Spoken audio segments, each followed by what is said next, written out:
Inilah Injil Tuhan kita Yesus Kristus menurut Matius bab 16 ayat 21 sampai dengan 27. Sejak waktu itu, Yesus mulai menyatakan kepada murid-muridnya bahwa dia harus pergi ke Yerusalem dan menanggung banyak penderitaan dari pihak tua-tua, imam-imam kepala, dan ahli-ahli Taurat. Lalu dibunuh dan dibangkitkan pada hari ketiga. Tetapi Petrus menarik Yesus ke samping dan menegur dia, katanya, "Tuhan, kiranya Allah menjauhkan hal itu. Hal itu sekali-kali takkan menimpa engkau." Maka Yesus berpaling dan berkata kepada Petrus, "Enyahlah iblis, engkau suatu batu sandungan bagiku, sebab engkau bukan memikirkan apa yang dipikirkan Allah, melainkan apa yang dipikirkan manusia." Lalu Yesus berkata kepada murid-muridnya, "Setiap orang yang mau mengikut aku, dia harus menyangkal dirinya, memikul salibnya, dan mengikut aku. Karena barang siapa mau menyelamatkan nyawanya, dia akan kehilangan nyawanya. Tetapi barang siapa kehilangan nyawanya karena aku, dia akan memperolehnya. Apa gunanya seorang memperoleh seluruh dunia tetapi kehilangan nyawanya? Dan apakah yang dapat diberikannya sebagai ganti nyawanya? Sebab Anak Manusia akan datang dalam kemuliaan Bapanya, diiringi malaikat-malaikatnya. Pada waktu itu, dia akan membalas setiap orang menurut perbuatannya." Demikianlah sabda Tuhan.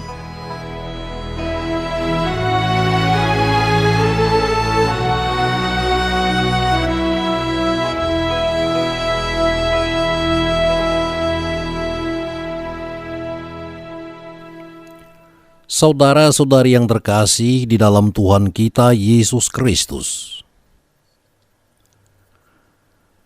pada saat kita menonton atau menikmati berbagai acara di televisi, ya sebenarnya kita ini sedang menerjunkan diri dalam sebuah hidup penuh ilusi. Semua program yang ditayangkan di televisi memang didasarkan pada realita hidup. Namun bagaimana itu dikemas dan ditampilkan dan disampaikan kepada pemirsa, itu sudah menjadi soal yang lain. Lihatlah bagaimana orang dengan mudahnya meraih hadiah ratusan atau jutaan rupiah hanya dengan main tebak di berbagai kuis. Bahkan ada tawaran untuk menjadi milioner dengan duduk-duduk sambil berpikir atau menebak dalam 1-2 jam di studio televisi. Atau amatilah tawaran iklan-iklan yang mempesona, yang menawarkan resep hidup agar lebih bahagia dan penuh gebyar dengan hanya memakai satu merek sampo, dengan hanya meminum jamu singset buatan dalam negeri.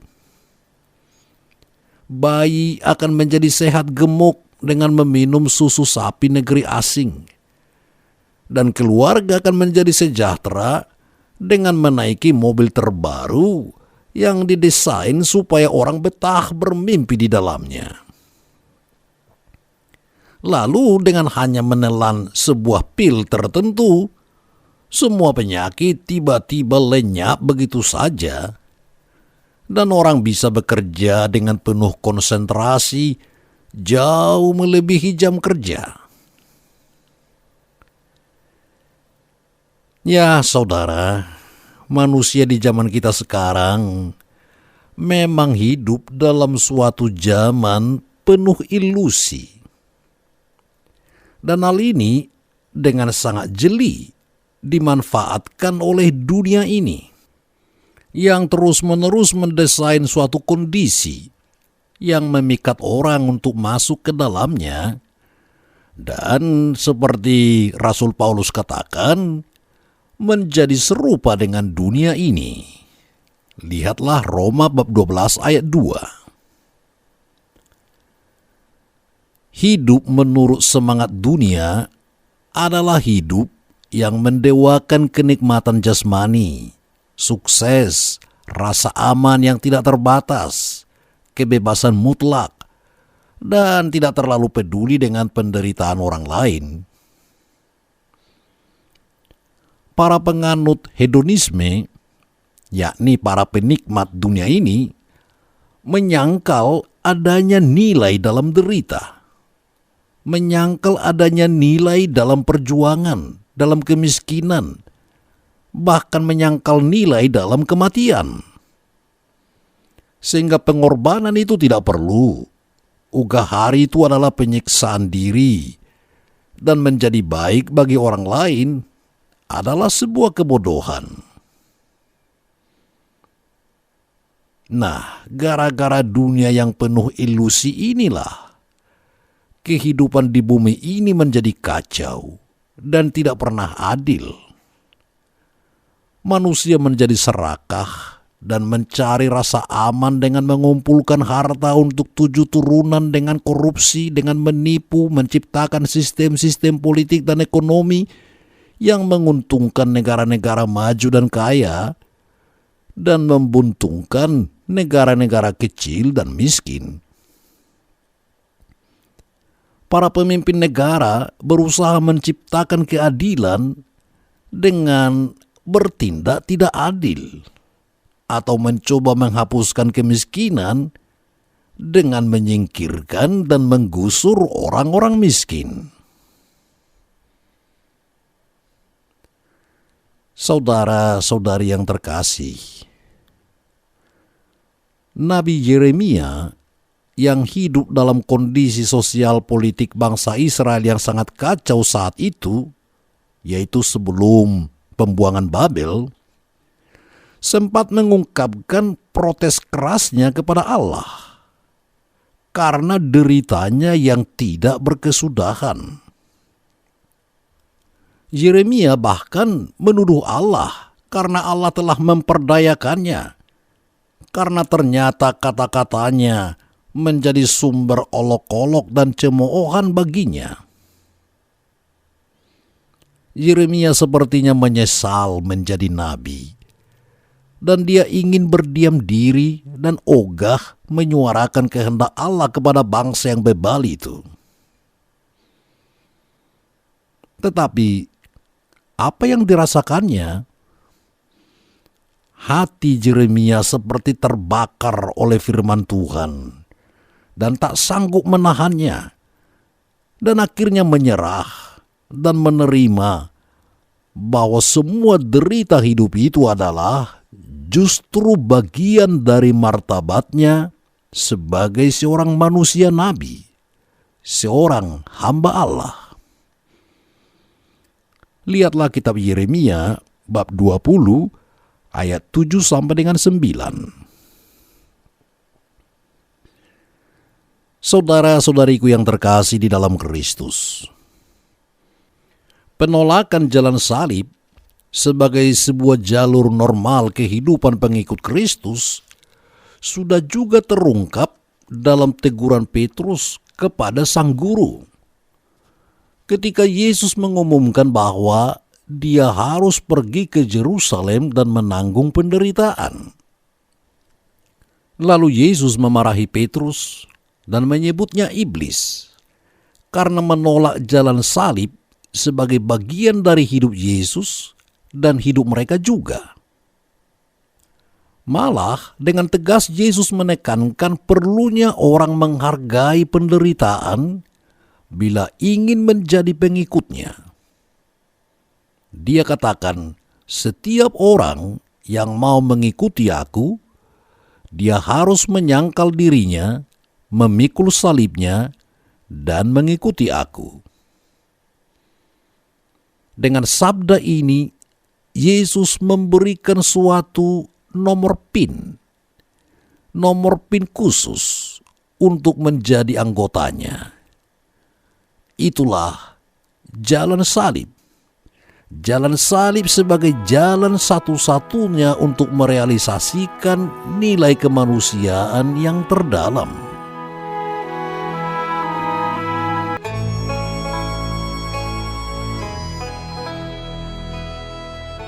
Saudara-saudara yang terkasih, pilihan jalan hidup Yesus ini memang menjadi batu sandungan bagi banyak orang yang memilih hidup serupa dengan dunia ini. Dalam pandangan dunia normal, tujuan hidup manusia adalah mencari kebahagiaan. Dan untuk ini, segala kondisi dan sumber penderitaan harus dilenyapkan. Bagi orang-orang dunia ini, memanggul salib atau menerima penderitaan sebagai bagian dari hidup adalah suatu kebodohan dan apatisme yang naif. Justru karena syarat Yesus untuk tidak terlalu memperhatikan diri sendiri dan rela menderita serta merelatifkan semua yang lain demi Yesus, maka kekristenan makin tidak menarik lagi bagi zaman yang sangat ditandai dengan jiwa materialisme, liberalisme, dan hedonisme sekarang ini.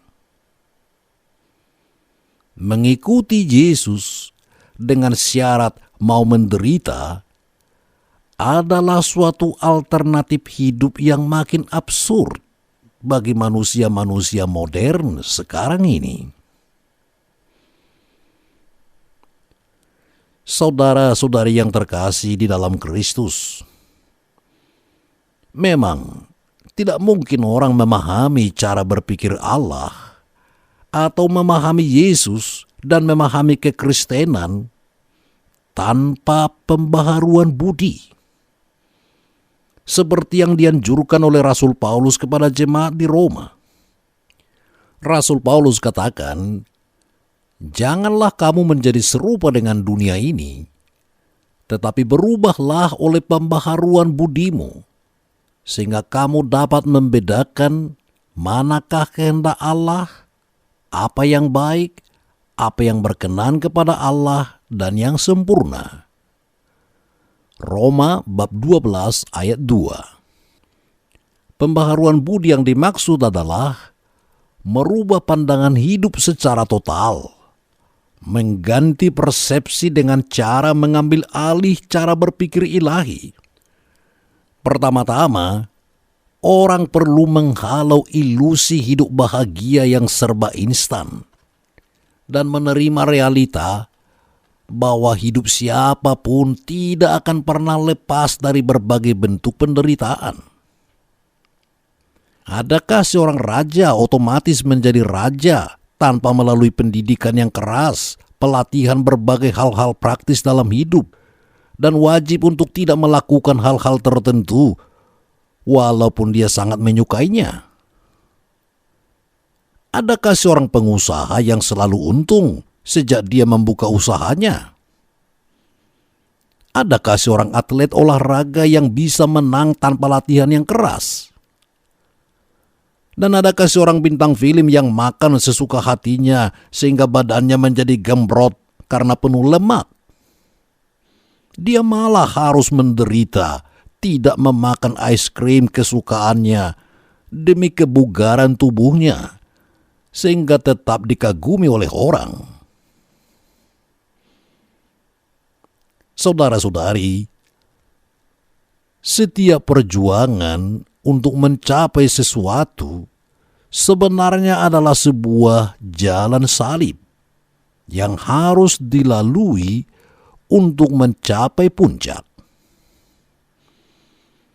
Dalam konteks ini, penderitaan manusia lain pun, yakni orang-orang miskin, pedagang asongan, tukang jambret, pelacur jalanan, pembantu rumah tangga, para supir pribadi, dan lain sebagainya, adalah jalan salib kolektif dari seluruh umat manusia. Bahkan penderitaan orang-orang seperti ini harus dilihat sebagai jalan Tuhan untuk memanusiawikan kita yang kebetulan diberikan rahmat untuk hidup lebih senang secara duniawi. Jika kita yang kebetulan sukses, kaya, dan berkuasa mau menerima bahwa penderitaan hidup kaum marginal ini adalah bagian dari jalanku, maka kita sudah sampai ke tingkat pembaharuan budi.